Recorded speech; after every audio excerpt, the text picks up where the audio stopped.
Okay, so as you know from your research, on April 1st, the Israelis struck the Iranian embassy in Damascus, Syria, killing 7 people, including 2 commanders.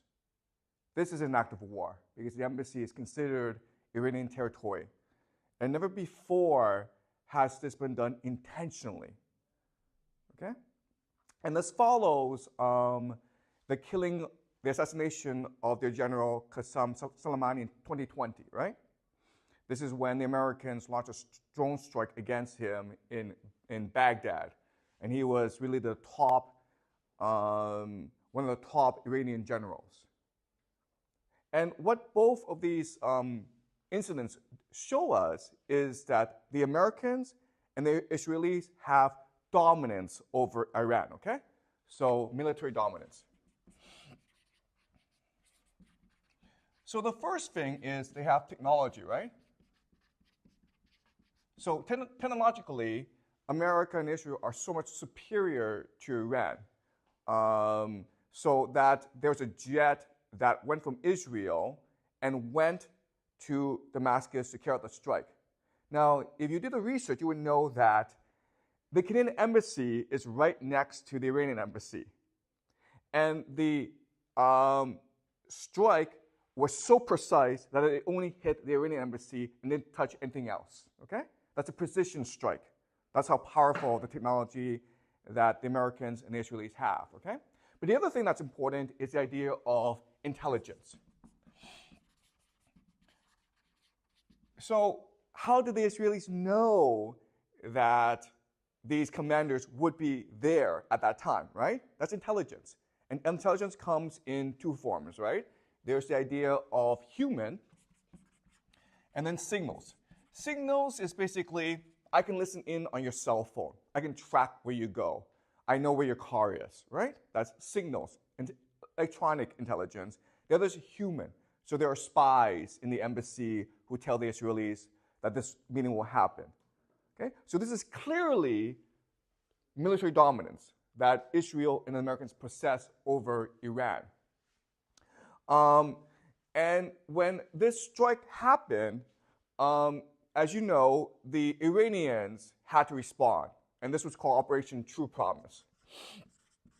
And the idea of True Promise was that there's a strike package, okay, consisting of 300 drones and missiles that hit Israel. Now, what the Israelis say is that 99% of these drones and missiles were intercepted. They caused no damage. And the Israelis says, this shows that our Iron Dome system is amazing. We're amazing. Iran cannot touch us. What the Iranians said is that, no, we designed the attack to be harmless. We intentionally designed the attack so that it would not cause that much damage. Okay? So who's right, the Israelis or the Iranians? I want to make an argument to you today that the Iranians are more believable, more credible. Okay? And the reason why is that the Iranians have to be very strategic in their response to the Americans and the Israelis. And the reason why is the Americans and the Israelis have military dominance over Iran. But just because you have military dominance does not mean you'll win the war, okay? So what I believe is that Iran and Israel are committed to a war. And it's possible that in 2 years' time, there will be a ground invasion of Iran. Okay? But it's going to take time to build up to the ground invasion. But just because the Americans and the Israelis attack Iran does not mean they will win. Okay? And the reason why is that, as you know from your research, in 2002, the Americans actually tried to invade Iran, okay?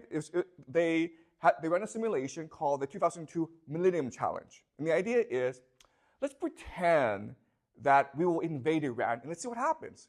So they divide the military into 2 teams, right? Team USA and Team Iran. Now, if you know anything about the American military, you will know that it is the most dominant, powerful military ever to exist in human history, okay? It is crazy powerful.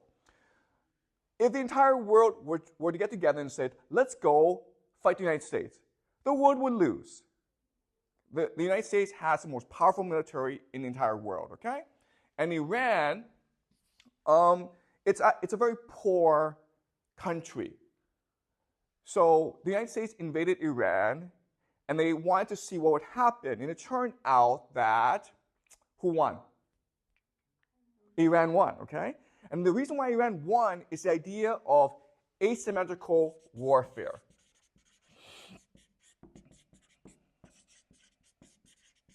All right? And this is a very important idea that you must know if you are to understand this conflict. So what is asymmetrical warfare? All right, let's pretend that Jack and I are enemies.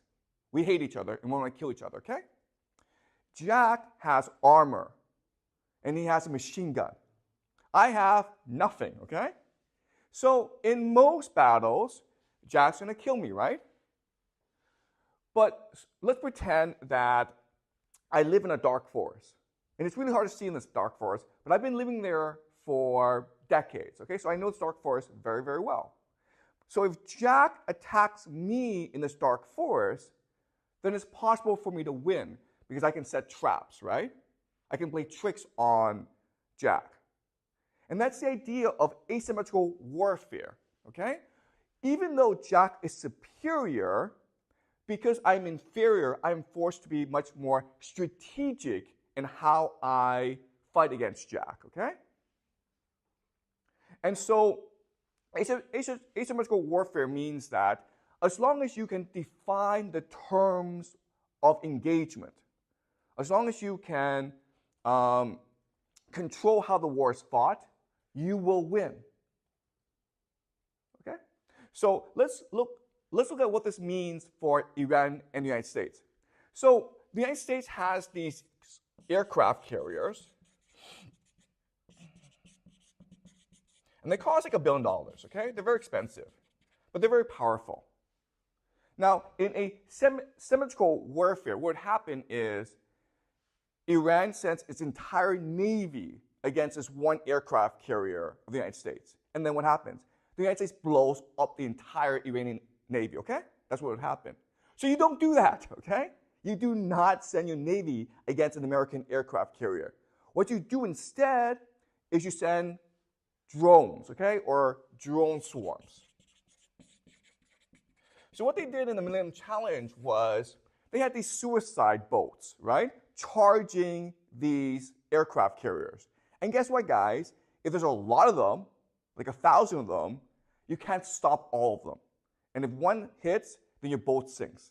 Okay, does that make sense? Okay, this is what we call asymmetrical warfare. Now, what's important to understand is that in asymmetrical warfare, you have to control how much resources you use, okay? So, for example, this aircraft carrier costs like $1 billion. The drone swarms, okay, a drone may be $1,000 for a real one, okay? But then you have fake ones that cost $100. $1,000 are these drones that blow up, right? $100 are drones that don't blow up, right? You have 1,000 of these, and then that's like $10 million. And then you have 10,000 of these, and that's another $10 million, okay? So it'll cost you maybe $20 million to blow up a $1 billion aircraft carrier. Okay, does that make sense? And this is why Iran would win a war, because Iran would employ asymmetrical warfare, drone swarms against the American aircraft carriers. Okay? And the True Promise actually showed us that the Iranians would probably use a strategy. And the reason why is that the total package, the strike package that the Iranians used, cost about $10 to $30 million. But how much money did the Israelis spend to bring down these drones? Did you guys know? How much did it cost the Israelis to defend themselves against this attack? Okay, it was at least $1 billion. Okay, do you understand? All right. So this shows us that in a war, Iran would use asymmetrical warfare, and and even though Israel and the United States have military dominance, they may not be able to win this war. Okay. Okay. So does this make sense so far? Any questions about this?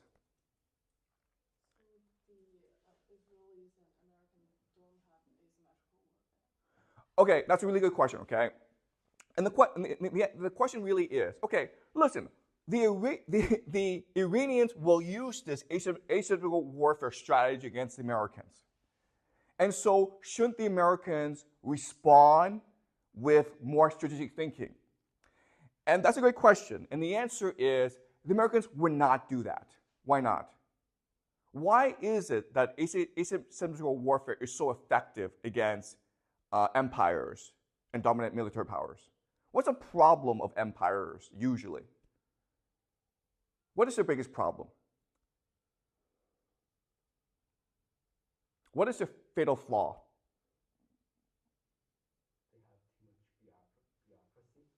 Okay, they have too much bureaucracy, but Iran also has bureaucracy. But the empires have a much bigger problem, okay? Now let's go back to the Millennium Challenge. Now, in the first test, in the first battle, Iran won against the United States, right? So what did the United States do? And do what? They did it again. They did another second. They did a second simulation. In the second simulation, what did they do? Exactly. Okay. What the Americans said is, nope, this is cheating, guys. Did you understand? Asymmetrical warfare is cheating. You cannot cheat. And then the Americans won. Does that make sense? Okay? So remember, in the first instance where you are allowed to use asymmetrical warfare, the Iranians won. In the second instance, the Americans said, no, asymmetrical warfare is cheating. So you're not allowed to use asymmetrical warfare. You must fight us directly. And the Americans won. What does this tell us about the American military?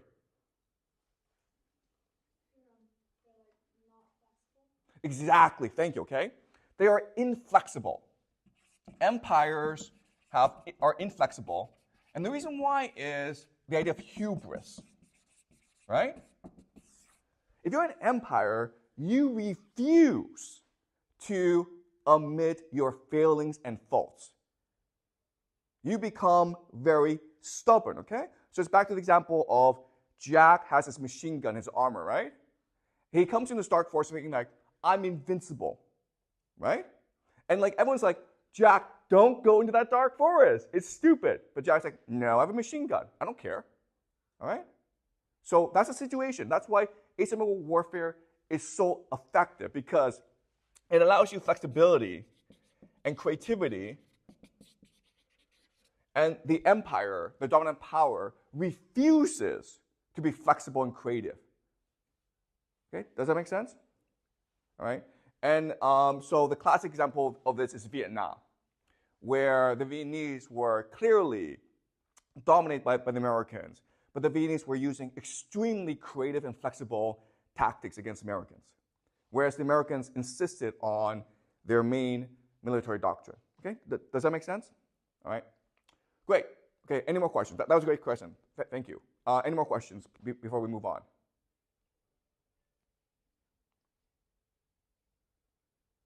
Okay, so now I want to talk about, okay, if the Iranians are going to use asymmetrical warfare, what would it look like? And the answer is this. When the Americans invade, okay, the war started. Before the invasion, the Iranians must do 4 things if it is to prevail in the war, okay? And this is what we call the Iran strategy matrix. Okay? The Iran strategy matrix means that from now on, everything they do must fit into the strategy matrix. Okay? It must accomplish the objectives of the strategy matrix. So the first thing it must do is unite the population. Okay? Second thing it must do is build alliances. And the third thing is win global opinion. And the fourth is weaken the enemy. Okay? So, in other words, everything that Iran is going to do from now until the actual invasion will be to accomplish all four goals at once. And it must, if it is to survive a full-scale American invasion. Okay? Does it make sense? All right. So, unite the population. What does this mean? Okay? It means that you win the war depending on how much your population is willing to resist the invasion. And it turns out that even though the Iranians right now are divided, okay, there's a lot of opposition towards the current government in Iran. As some of you know, there have been some protests over the past few years, women protesting for more rights in Iran, okay? So there's a lot of division in that country. But I think that most Iranians would resist an invasion. And the reason why is that the Iranians have a very bad history with Westerners, okay? So the example is the 1953 coup d'etat, okay? So what happened is that in 1909, the British discovered oil in Iran. It was called Persia back then. And so they created a company called the Anglo-Iranian Petroleum Company, which we now know as British Petroleum, okay, BP. And the idea is that this company would be responsible for extracting and selling all the oil. But unfortunately, the deal was that Iran, Persia, would only get 16% of profits. Okay? They only got 16% of profits. So the Iranians are very upset about this. It's their oil, it's their resource, but they're not getting that much money out of it, okay? It's basically stealing. So for decades, the Iranians have been trying to renegotiate the deal. In 1953, the democratically elected government of Iran said to the British, listen, let's do 50-50. Okay, that's fair, 50-50. 50% for us, 50% for you, right? That's a fair deal. And the British, instead of saying yes, went to the Americans, and the British and the Americans together launched a coup d'etat against the democratically elected government of Iran and installed a police state called the Shah. Okay, the Shah, which is like the monarchy, okay? And the Shah, the king of Iran, was so brutal that he created a police state. In 1979, the Iranian people overthrew the Shah, okay? And so the Iranian people do not like the idea of foreign invaders coming in and controlling the resource, okay? Does that make sense? So over time, as Israel and as America continues to be aggressive towards Iran, the population will start to coalesce and fight against the Americans, okay?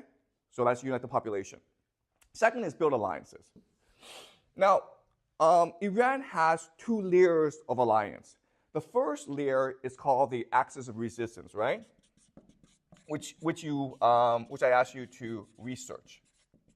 And the axis of resistance includes the Shia militias in Iraq, Syria, Hezbollah in Lebanon, Hamas, and the Houthis in Yemen. Okay? Now, what's important to understand is that this is not an alliance. What's important to understand is that this is an alliance. Okay? They agree to fight together because they have common interests, which is to remain independent of American influence.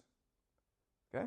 But that does not mean that Hamas, Hezbollah, and Houthis take orders from Iran, okay? They're not controlled by Iran. Iran supports them militarily and financially, but Iran cannot completely control their behavior. Okay, so the example is on October 7th, Hamas launched an attack against Israel, right? Which resulted in this war. And Iran says, we were not involved. And Israel says that can't be true because you control Hamas, right? So that's the first layer of alliance. But what Iran needs to do, if it is to win the war, is also bring in Russia and China. Okay? Russia wants the United States to fight Iran. Why? Yeah, but true, to distract and weaken the United States, and also to move the attention away from Ukraine, right? Does that make sense? Because Russia is about to win the war in Ukraine, and if there's a war in Iran, then the United States will be forced to divert resources away from Ukraine into Iran, okay? What would Russia bring to the table? Russia will probably not deploy soldiers, okay? But what Russia would do is say to the United States, when you invade Iran, you are not allowed to use tactical nuclear weapons, okay? You understand? Russia would say that, hey, United States, if you use nuclear weapons against Iran, we will use nuclear weapons against you, okay?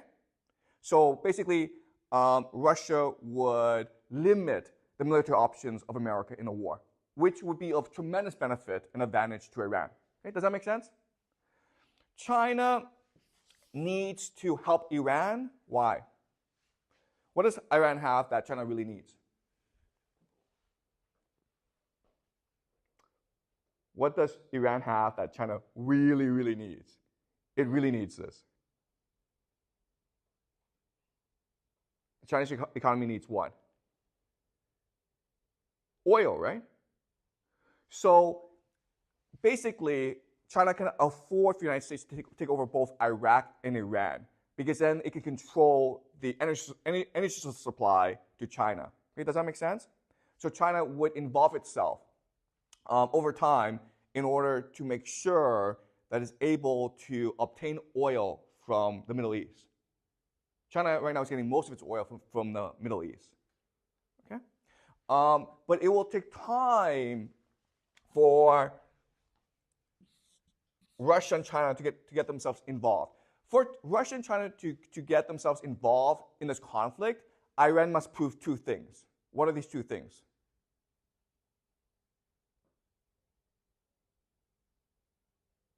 What must Iran show to China and Russia in order to get China and Russia involved in this conflict? If you're China and Russia, you're an investor, right? Why will I invest in you, Iran? Why? Exactly, okay? So the first thing is we will fight. Second thing is we will win, okay? So this will take time for Iran to prove this to Russia and China. And the more that Iran can show it can win, the more that China and Russia will invest in Iran, both financially and militarily and politically. Okay, does that make sense? Okay, so this will take time. And the third thing is win global opinion. So how will Iran win global opinion? What's happening right now that's helping Iran win global opinion, basically?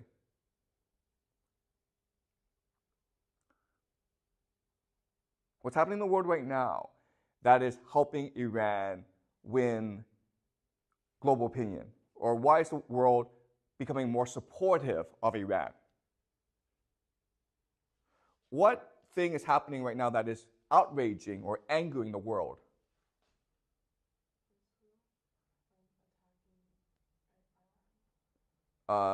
What's happening right now? What's Israel doing right now that is outraging the world?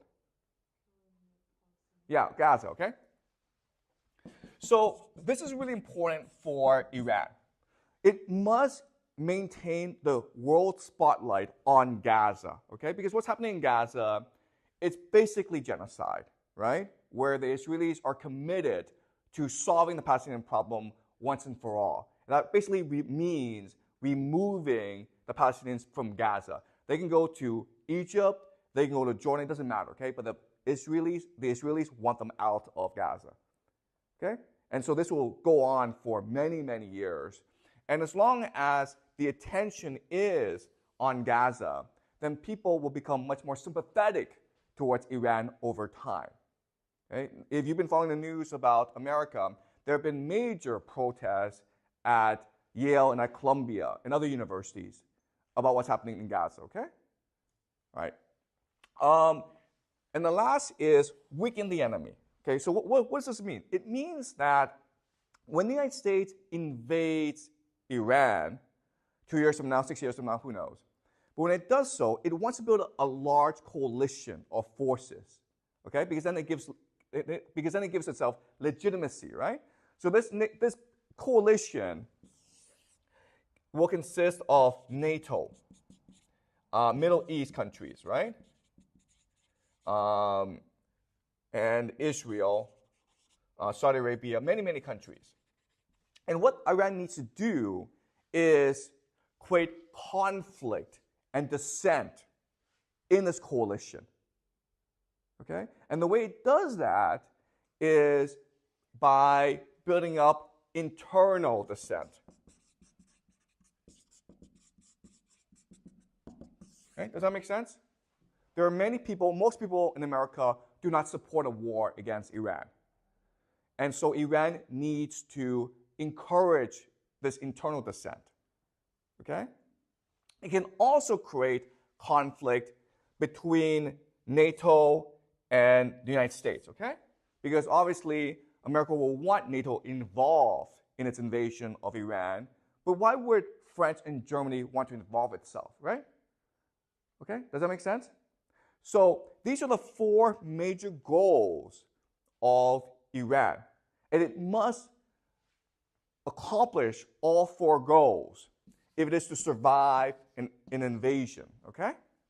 So from now on, everything that Iran does will be to accomplish all 4 goals, okay? And this is part of asymmetrical warfare. Does that make sense? All right. Now let's look at a concrete example. And the concrete example is Operation True Promise. Why did Iran design Operation True Promise the way it did? And the answer is to accomplish all 4 goals, right? The first is unite the population. And the idea here is Iran needed to show its population that Iran can strike back against Israel, okay? So that's the first thing. Build alliances. Striking Israel is showing its allies and to China and Russia that Iran is willing to fight, okay? Win global opinion. Now, what Iran said is, we designed the strike to not cause damage in Israel. And the reason why is it wants to win global opinion, right?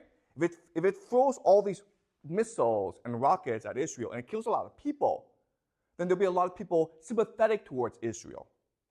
So the attack was designed not to cause any casualties. Okay, does that make sense? All right? And if you are an observer, you think that what Iran did was right because it's a sense of fairness and justice, right?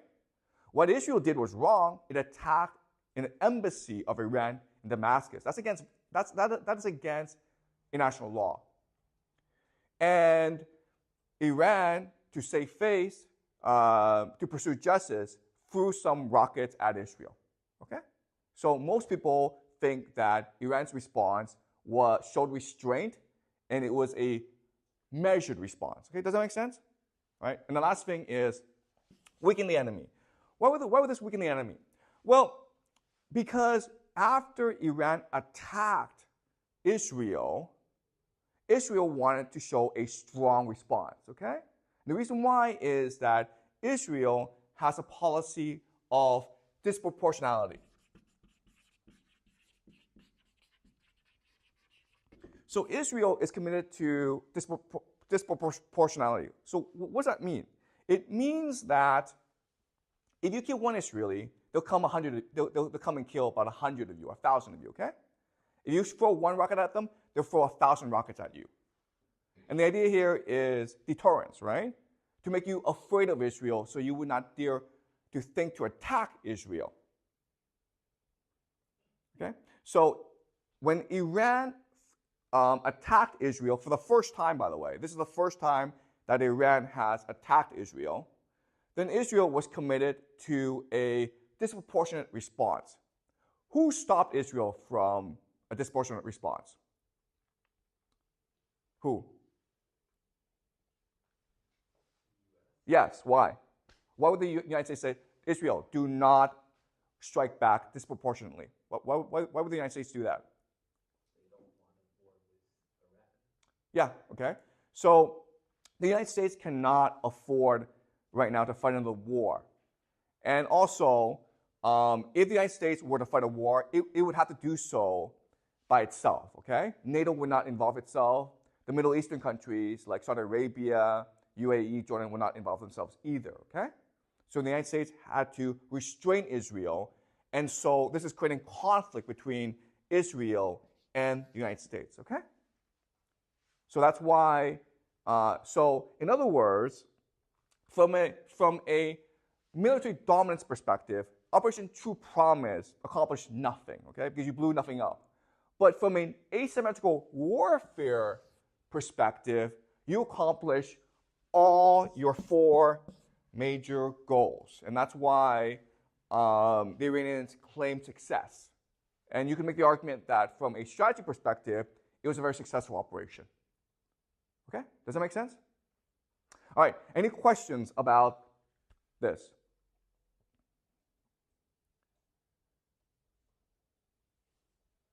Anything you want to clarify or you don't really understand? Does this make sense to you?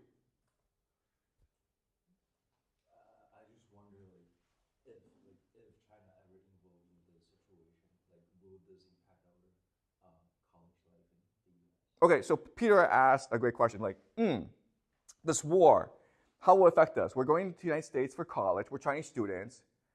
Okay, and the answer is this, okay? The answer is, in war, there's something called rules of engagement. And so before they have a war, all the major parties agree on what the rules are, okay? So for example, you look at the war in Ukraine. Now, the United States and NATO are openly supplying weapons and financing and intelligence to Ukraine, right? But from the Russian perspective, we allow that, okay? We will not allow NATO to send troops to fight with the Ukrainians, but we will allow NATO and the United States to provide weapons and financing, okay? Does that make sense? This is what we call the rules of engagement, the rules of war, okay? So the same thing would happen if the United States were to invade Iran. Before the actual invasion, there would be an agreement among all major parties, which would include Iran, United States, Russia, China, Israel, about the rules of war. And so one important rule of war is you're not allowed to use tactical nuclear weapons, okay? Iran, you may have nuclear weapons, you're not allowed to use them. United States, you have nuclear weapons, Israel, you have nuclear weapons, but you are not allowed to use them in this war, okay? That would be the first agreement. Second agreement is that Russia and China are allowed to provide assistance in a very limited basis, okay? So China would probably provide weapons and material. But this will not impact the relationship between China and the United States, okay? And during this war, China will maintain a position of what we call strategic ambiguity. And all this is saying is that China is not going to say that we support Iran. Okay? Russia will not come out and say we support Iran. Never, before this war happens, Russia and China could, if they choose, sign a treaty with Iran saying that if anyone attacks you, we'll come to your aid, right?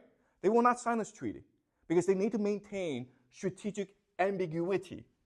Okay? China and Russia do not want to be dragged into this war. Does that make sense? Okay? So my guess is that China will provide assistance to Iran, but on a very limited basis and on a basis that the United States can accept. Okay? That's the first thing. Second thing is, listen, I'm just making a prediction that this war will happen. I don't know if it's going to happen, okay? You understand? I'm just your high school teacher. I'm not making the decisions, okay? I'm just teaching you how to think about geopolitics. And third of all, when you're actually in the United States, you'll find that there's so much anger at Israel that no one really cares about Chinese students. Do you understand? I mean, like at that point, most Americans will be extremely anti-war. It'll be like the Vietnam War, where you have this massive protest and civil unrest because there were a lot of Americans who were against the war, and quite honestly, it was a pointless war. America accomplished nothing by fighting the war. Okay. So great question, Peter. Does that make sense to you? Okay. Any more questions? Will the Israelis use any strategies since it's not an empire? Okay, great question, okay. So we talked about the idea of hubris, right? Empires have hubris. And so Israel is a small nation, about 8-9 million people, right? It's not the American empire. It's not the American empire. The problem is this. The problem is that if you look at the Middle East, the strongest military power in the Middle East is Israel by far. Okay? Israel does not actually need American protection. If the entire Middle East got together and attacked Israel, Israel would win because this happened twice before, right? In the Yom Kippur War and then the Six-Day War. So military speaking, Israel is powerful. And quite honestly, if the United States were to retreat from the Middle East, Israel would dominate. Okay? So even though it does not look like an empire, it's basically an empire. You understand?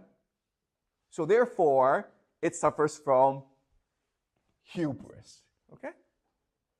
It's not going to be strategic and flexible and creative. It doesn't have to be, because it has military dominance over everyone. But that's a very good question. Okay?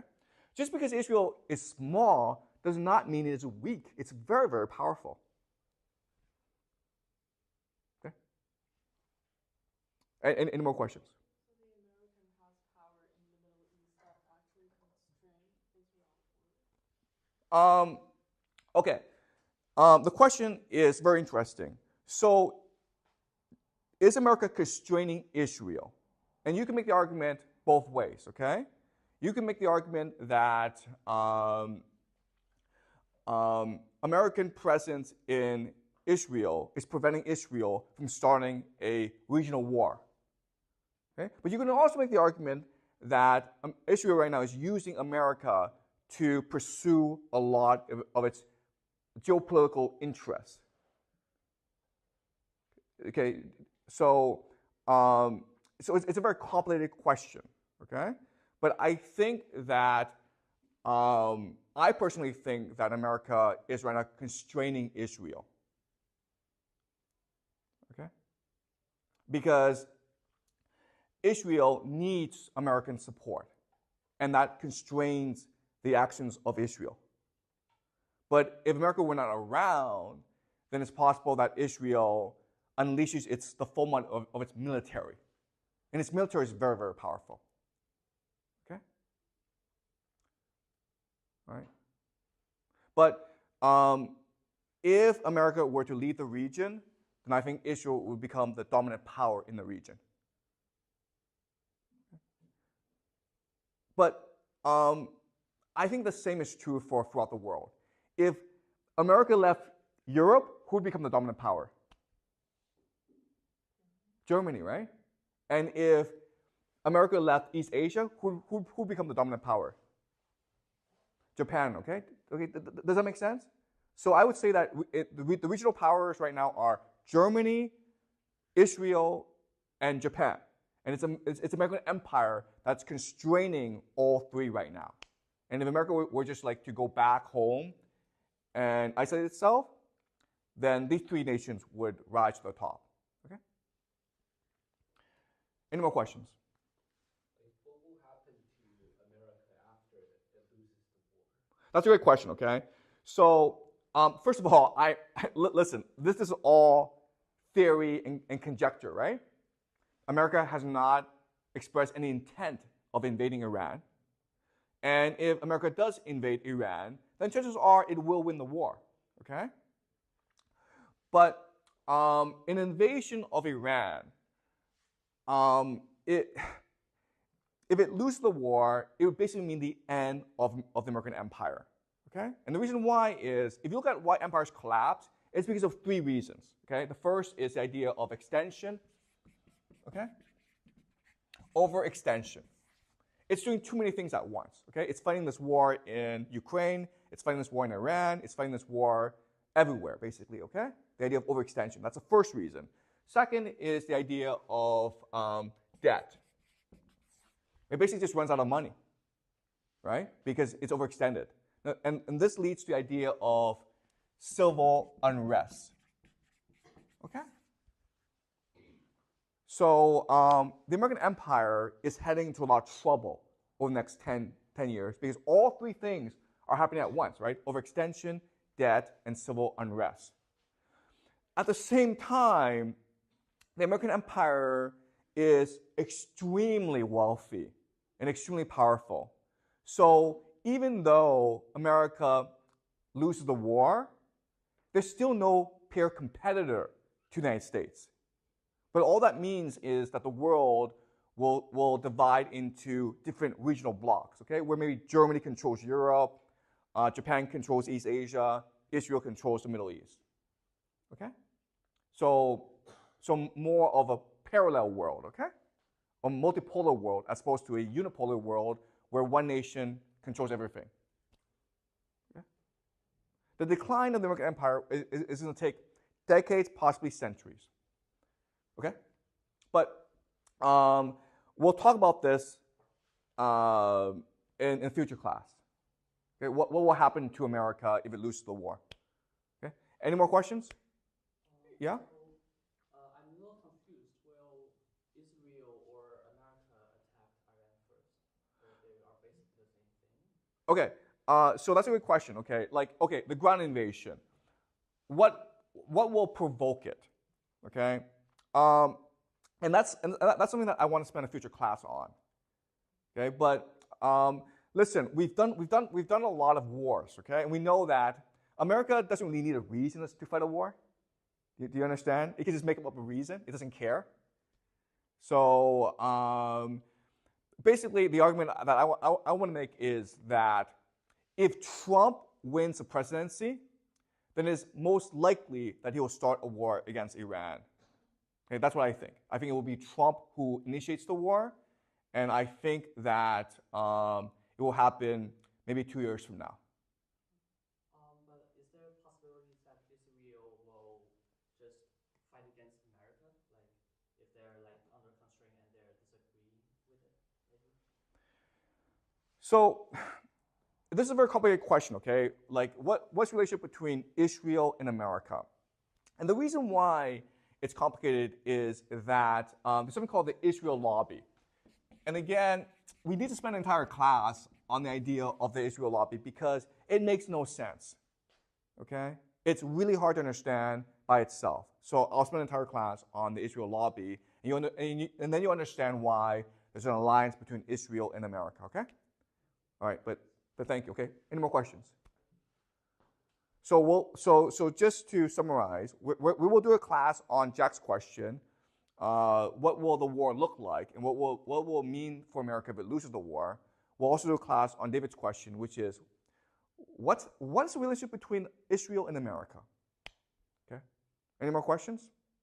We'll be talking about Japan. We will, yes. We'll also be talking about the rise of Japan and Germany. Okay. All right. Any more questions? Okay, great. I'll see you next week. Okay.